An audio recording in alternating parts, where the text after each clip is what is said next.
¿Cómo están, amigos? Qué gusto saludarlos. Muy buenas tardes. Bienvenidos a esta media hora informativa aquí en T13 en vivo para analizar y conversar de aquellos temas de actualidad que son de los más debatidos en este instante, de los más comentados y que necesitan tener un poco de pausa también para comprenderlos mejor en su contexto y también con el aporte de nuestros invitados. En el día de hoy queremos hablar de seguridad pública. Está en el centro del debate, más aún después de estas 19 homicidios que se han producido en las últimas horas a nivel nacional y que han llevado a que la autoridad haya tenido que realizar reuniones de urgencia para analizar medidas que tomar respecto de esta materia. Y por eso nosotros ya estamos en contacto con Hulda Omar Figueroa, coordinador del área de justicia del Centro de Justicia y Sociedad de la Universidad Católica, y lo vemos ya en pantalla. Muchísimas gracias por estar con nosotros esta tarde.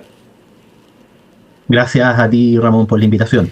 Bueno, lo primero es sin duda que apuntar hacia quizá lo que se ha venido señalando en las últimas horas respecto de medidas que se pueden tomar.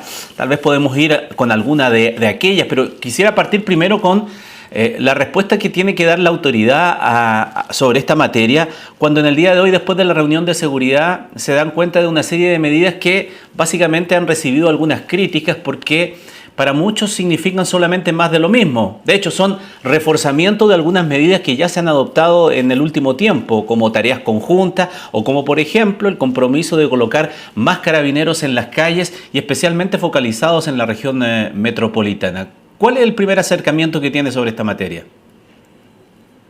A ver, lo primero, para hablar con pertinencia respecto de las respuestas o de las medidas, hay que hacer necesariamente una breve referencia a cuál es el fenómeno que estamos enfrentando, ¿no? ¿Cuál es la naturaleza de aquello a lo que tenemos que hacernos cargo? Y básicamente de lo que se trata es que en los últimos años en Chile ha habido un cambio en las características de la criminalidad, ¿no? Y esos cambios en las características de la criminalidad, lo que se ha denominado un incremento en la complejidad criminal, tiene su origen o su motivación en la existencia de mercados ilícitos. Es decir, existen mayores niveles de complejidad delictual, bandas criminales más articuladas, porque hay mayores mercados ilícitos. Y para combatir los mercados ilícitos, básicamente hay que atacar dos frentes, ¿no? Un frente que es muy importante es perseguir el dinero, ¿no? Es decir, poder tomar medidas que tengan por objeto desarticular justamente la motivación de las bandas, que es precisamente el incrementar su patrimonio. Y por otra parte, hay que hacer intervenciones que permitan evitar que los jóvenes o que más bien las bandas recluten jóvenes que luego desarrollen trayectorias delictivas violentas y que desemboquen en esta clase de hechos. En ese contexto, en base a algunas de las medidas que tú has planteado, hay de todo, digamos, ¿no? Los meros aumentos de dotación de carabineros para estos efectos no son por sí mismos efectivos, o sea, es decir, que haya más policía en la calle no es tan relevante como qué está haciendo la policía, y si bien es un paso relevante que haya más funcionarios policiales, más relevantes son las estrategias de control y de presencia policial que se adoptan respecto de esos nuevos personales policiales. Y en ese sentido, por ejemplo, parte de las propuestas que se convocan hoy día desde el gobierno en particular tienen que ver con un anuncio de un rediseño de una estrategia de control y de presencia policial que entiendo va a ser presentada en los próximos días, pero que si se orienta a una acción más bien focalizada, que logre identificar lugares o sitios donde se concentren estos fenómenos, podría ser mucho más efectivo que el solo incremento por sí mismo del personal policial.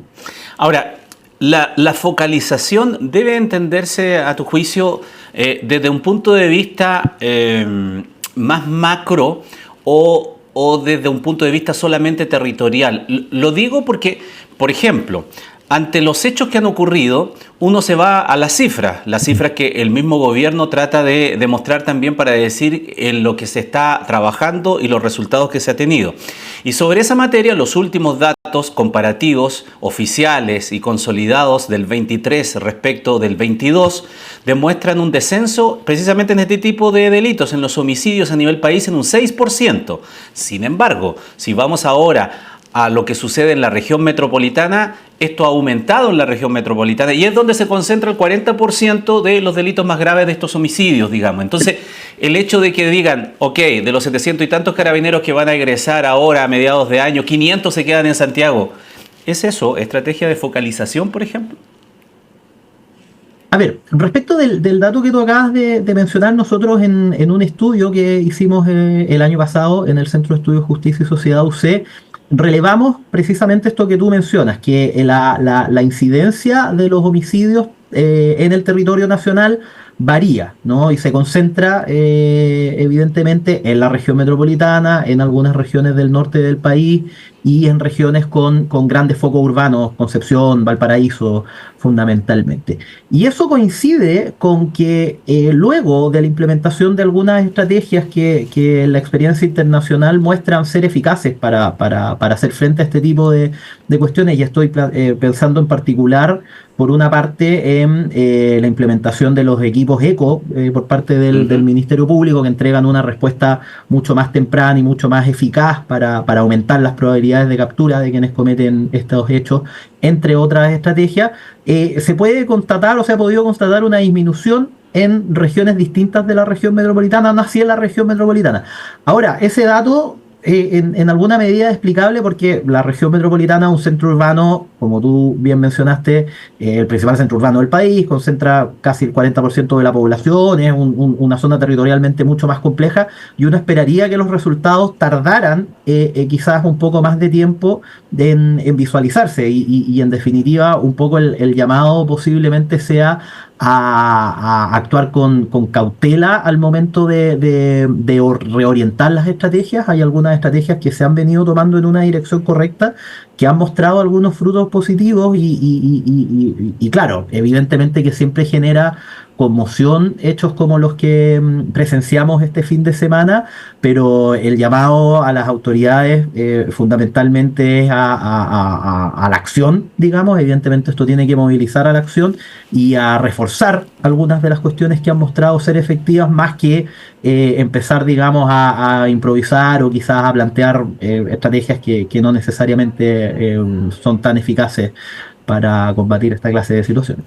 Claro, porque depende de que uno a quien le pregunte, ¿no? ¿Qué entiende por focalizar y por colocar cierto tipo de medidas en territorios específicos? Y ahí me voy tal vez a lo que es el impulso más fuerte de, por ejemplo, estado de sitio, que algunos parlamentarios, incluso de gobierno, le están señalando como una posibilidad al gobierno. En ese sentido, un estado de sitio, un estado de excepción constitucional circunscrito a la región metropolitana, desde la experiencia tal vez internacional y de ustedes que conocen estos temas, ¿medidas restrictivas de esa naturaleza son eficaces o son más que nada una señal que se le manda a la delincuencia para ser más efectista que efectivo? A ver, si es por señales, digamos, la mejor señal que uno puede dar y que tiene evidencia en términos de su eficacia disuasiva es el incrementar la probabilidad de captura. Y la probabilidad de captura no se incrementa necesariamente con estados de sitio. De hecho, la sola mención al estado de sitio en rigor no es una medida o una estrategia en sí misma, ¿no? Carece en principio de un contenido un poco más concreto, y en principio parece algo que es desproporcionado, que genera limitaciones a los derechos de los ciudadanos, sin que necesariamente eso tenga un correlato en mejorar el desempeño o el rendimiento en el control de la criminalidad, versus otras medidas que son mucho menos intrusivas, que son mucho más eficaces y que tienen que ver fundamentalmente con incrementar la capacidad, por ejemplo, de realizar análisis criminal desde las policías, desde el Ministerio Público, y con disminuir los tiempos de captura. Acá hay algo que es muy importante para efectos de generar, cuando se habla de este efecto simbólico que suena como un poco etéreo, en rigor el efecto que se plantea generar es un efecto de disuasión, ¿no? ¿Y cómo se genera la disuasión?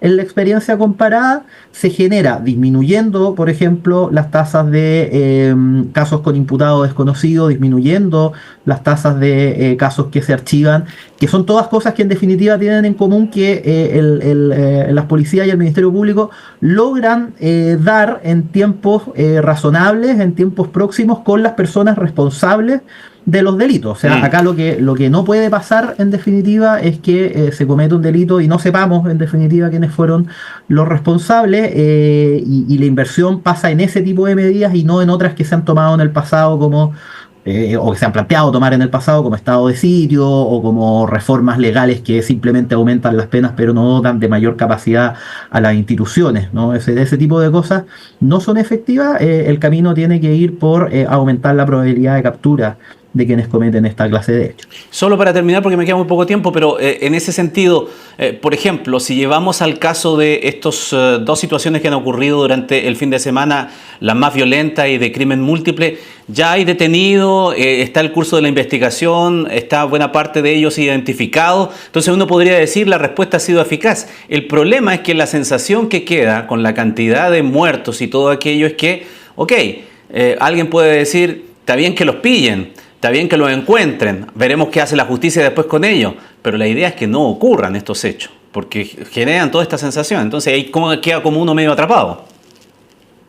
Sí, absolutamente. Ahí hay, digamos, cosas que se pueden hacer en el corto plazo, digamos, como esta estrategia, digamos, encontrar a los responsables parece algo bastante razonable y un estándar bien básico en el corto plazo, pero hay medidas también de mediano y de largo plazo que se pueden tomar con una mirada mucho más preventiva, ¿no? Y con una mirada mucho más preventiva, por ejemplo, están, digamos, todas estas medidas orientadas, como te planteaba al inicio, a la desarticulación de las bandas criminales en base a hacerle frente al dinero, ¿no? A los bienes que se logran incautar, digamos, o a medidas de levantamiento de secreto bancario que permiten perseguir a las organizaciones en base a el rastro que van dejando del dinero que mueven.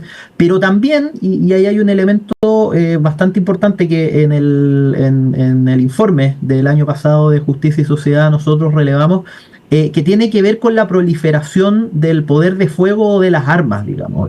Algo que se ha venido constatando en los últimos años es que las personas perciben en sus barrios o declaran percibir en muchos de sus barrios más balaceras, que ha aumentado los delitos vinculados a la tenencia de armas, y eso es algo que evidentemente por una serie de dinámicas propias del ciclo de la violencia genera más probabilidades de que hayan ajustes de cuentas con armas de fuego, que haya más homicidios y una medida preventiva, digamos, que permite también y que muestra la experiencia comparada de eficacia para prevenir esta clase de hechos es disminuir la disponibilidad de armas en el mercado, y eso implica el control, digamos, férreo de las armas legales, pero también tomar medidas para poder sacar de circulación aquellas de carácter ilegal.